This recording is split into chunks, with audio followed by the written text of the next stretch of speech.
Foi desmascarado o esquema de corrupção por trás das emendas. Flávio Dino recentemente levou à tona um escândalo que envolve um deputado que desviava dinheiro público para um hospital, enquanto um secretário cobrava 6% de propina. Veja quem são os envolvidos e o desenrolar desse caso. Veja também a extrema-direita continua espalhando fake news. A AGU já se posicionou e notificou a Meta para retirar do ar um deepfake criminoso de Alckmin. Caso não seja atendida, a empresa pode sofrer consequências. Gilmar Mendes foi bem direto e deixou claro que quem tentar passar pano para o 8 de janeiro não terão anistia. Fique até o final para ficar por dentro das notícias mais importantes da atualidade aqui no Notícia Direta. Antes de nos aprofundarmos nas notícias, inscreva-se no canal e ative o sininho para não perder nenhuma novidade. O ministro Flávio Dino afirmou sobre a existência de consistentes indícios do desvio de recursos públicos de emenda indicada pelo deputado federal Afonso Mota, que tinha como destino o Hospital Nanere, em Santa Cruz do Sul. Com base nos dados do portal Transparência, foram destinados em 2023 uma emenda no valor de 9 mil para o hospital. Mas a PF afirma que ocorreram repasses maiores, totalizando R$ 1 milhão. Ainda segundo dados do portal, o hospital ainda recebeu mais de 3 milhões de reais em emendas nos últimos 10 anos. De acordo com as investigações, é apontado a participação do secretário Lino Rogério no esquema de captação de emendas, onde por uma comissão de 6% era facilitado o desvio de recursos destinados a projetos públicos. Um real esquema de propina na transcrição de conversas de WhatsApp entre os supostos envolvidos, inclusive com um lobista, é sugerido o desvio das emendas mediante o pagamento na última quinta-feira, 13/2. O afastamento do chefe de gabinete e a autorização das buscas contra Lino e Clever André Fembi, diretor administrativo e financeiro da Metroplan, já foram feitos por Dino. Ainda foram apreendidos celulares, computadores e R$ 509 mil dos investigados foram bloqueados. A PF agora apura se Afonso Mota sabia das falcatruas. Meta é obrigada a retirar mais uma fake news criminosa da direita. Ela irá cumprir a ordem ou desafiar as autoridades brasileiras? Entenda os detalhes. A AG notificou extrajudicialmente a Meta, empresa dona do Facebook e Instagram, com a ordem de remoção de um vídeo manipulado por inteligência artificial do vice-presidente Geraldo Alckmin. Essa notificação solicita a remoção do conteúdo em até 24 horas e o classifica como conteúdo de desinformação. O tal vídeo manipula uma suposta entrevista do vice-presidente sobre o uso do dinheiro público. Caso não atendam à solicitação, a AGU pede que o conteúdo seja marcado como vídeo gerado por inteligência artificial, conteúdo alterado ou sintético. O documento já alerta que a plataforma pode ser responsabilizada caso o conteúdo falso não seja removido depois da notificação.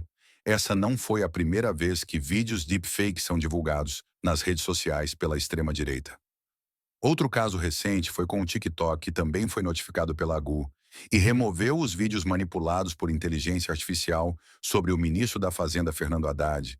Ele veio a público desmentir e alertar para que não confiem em que não fossem de sua conta oficial. Gilmar Mendes afirma que quem defende a anistia vai mudar de ideia após as denúncias da PGR, o ministro do Supremo Tribunal Federal. Gilmar Mendes, em declaração à CNN, disse que a Constituição não permite anistia para crimes cometidos por grupos armados contra a ordem pública.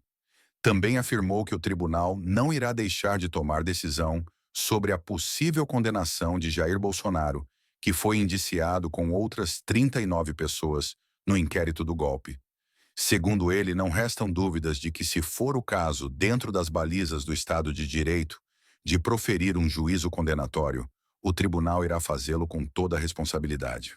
Sem citar nomes, o ministro disse também que acredita que irá haver uma mudança de opinião daqueles que discordam das condenações por tentativa de golpe depois que a PGR denunciar os políticos que incentivaram os atos criminosos. Provavelmente foi uma indireta ao presidente da Câmara, Hugo Mota, que não só minimizou os atos golpistas, como vem acenando aos bolsonaristas. Gilmar Mendes também fez elogios ao trabalho da Polícia Federal. Para ele, a PF fez uma investigação importante ao revelar uma série de tramas, discussões de filetes de reuniões que deram base para essa discussão e que agora vão ser analisados a partir da perspectiva do Procurador-Geral da República. Enquanto o STF mantém a pressão contra os golpistas, uma grande vitória foi conquistada na educação. Foi liberado pelo TCU os 6 bilhões de reais direcionados ao programa PED-6, garantindo assim o pagamento do incentivo financeiro para os estudantes do ensino médio.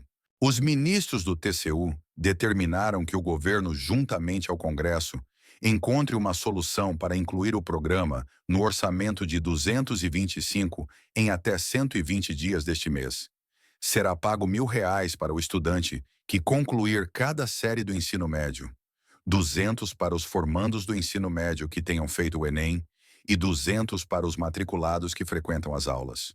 Em janeiro havia sido travado os recursos do programa pela Corte de Contas, o que inviabilizaria a continuidade da iniciativa do governo federal voltada para a educação básica. Com a liberação, agora o governo poderá utilizar temporariamente os fundos privados para garantir os pagamentos, enquanto o Congresso analisa a proposta de liberação. Pela ampla maioria foi aprovada, com a exceção do ministro bolsonarista Jorge Oliveira, que tentou barrar mais essa conquista para a educação. O ministro de Estado da Educação, Camilo Santana, em suas redes sociais, comemorou vitória da educação brasileira. O Tribunal de Contas da União desbloqueou os recursos para o pagamento do PED-6.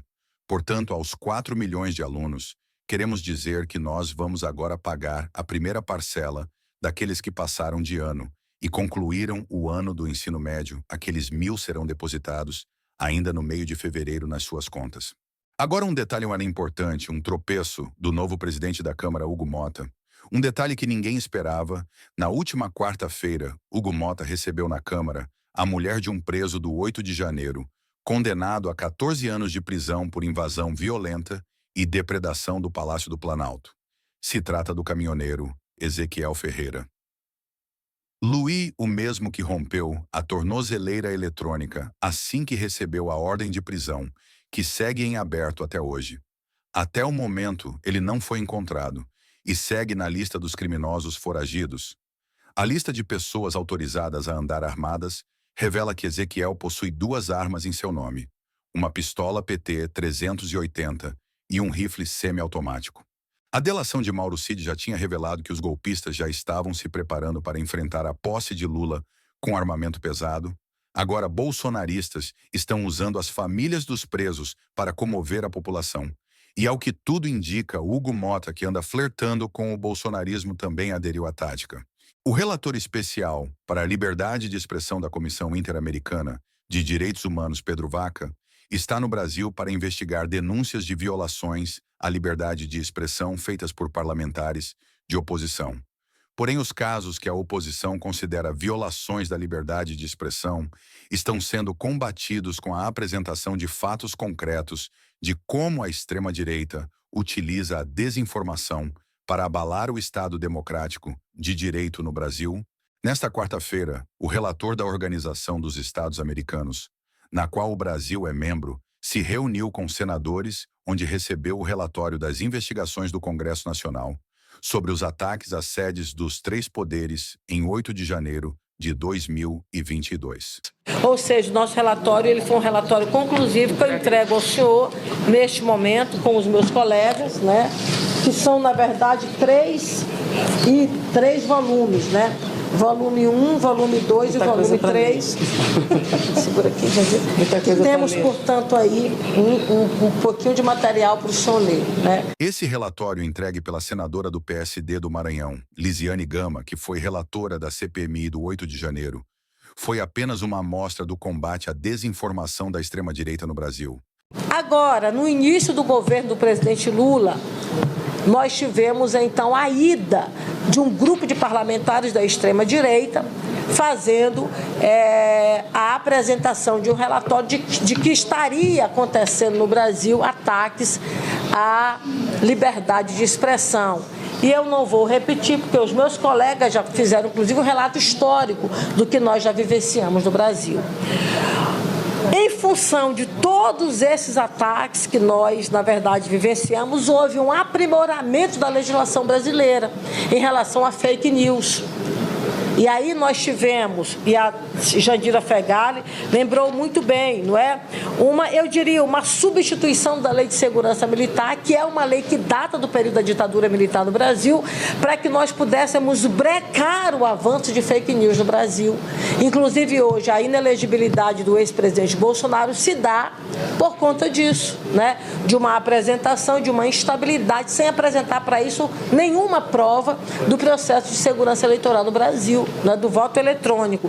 Então, esse aprimoramento da fake news, da lei da fake news, ela se deu para brecar esse avanço da fake news, porque a mentira, ela evidencia o que nós acompanhamos aqui no 8 de janeiro. Então, esse é um cenário que nós vivenciamos no Brasil.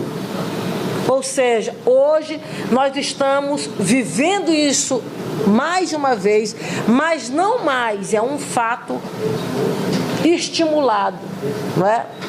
Pela autoridade máxima do Brasil, que é o presidente da República, o presidente Lula atual, ele combate, na verdade, a fake news no Brasil. Então, é esse o cenário que nós estamos hoje vivenciando. E no relatório da CPMI, doutor Pedro, nós colocamos exatamente todos esses elementos. Nós fizemos uma investigação apurada, aprofundada, que tivemos o indiciamento de 62 pessoas, dentre elas agentes políticos, integrantes da alta cúpula das Forças Armadas do Brasil, dentre eles generais 4 estrelas no Brasil, e que nós tivemos apenas menos de 3 meses de investigação, e nesse pouco espaço de tempo... Não, a CPI... 5 meses. Durante esse pouco tempo de investigação, nós não conseguimos aprofundar como gostaríamos, mas a Polícia Federal vem confirmando dia após dia o que consta no nosso relatório. Então, eu quero finalizar a minha fala entregando ao senhor esse relatório e dizendo que, nas investigações da Polícia Federal, nós tivemos mais recentemente o indiciamento de 38 pessoas, dentre elas nós tivemos 14 pessoas, não me foge a memória, que também constam no nosso relatório, dentre eles o ex-presidente da República. E essas foram as principais notícias do dia. Obrigado por assistir até aqui e para continuar sempre bem informado, não se esqueça de se inscrever no canal, ativar o sininho e deixar seu like. Seu apoio nos ajuda a trazer informação rápida e direta para você. Até o próximo Notícia Direta.